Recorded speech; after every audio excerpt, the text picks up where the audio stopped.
steht schon so ein bisschen unter Druck und denkt sich natürlich so, reicht's oder reicht's nicht? Ich habe da ganz viel Vertrauen, weil was kann schon falsch sein, weil die werden sich große Mühe geben und ich liebe die und selbst wenn was falsch ist, es macht gar nichts. 40 Jugendliche tanzen Kontakthof. Ich wusste gar nicht, was auf mich zukommt. Ich habe gedacht, wir haben so ein bisschen tanzen. Ein Stück von Pina Bausch.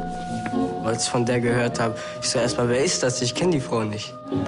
Bei jedem Schritt sind Gefühle im Spiel. Nähe, Distanz, Zärtlichkeit, Vertrauen, Unsicherheit, Scham und immer wieder Mut.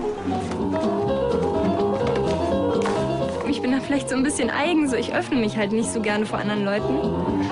Man hat Freundschaften geschlossen mit Leuten, die man so auf der Straße sehen würde, sagen, oh, nee, lass mal lieber. Dass das eine wunderbare Gemeinschaft geworden ist. Das macht mich glücklich, ja.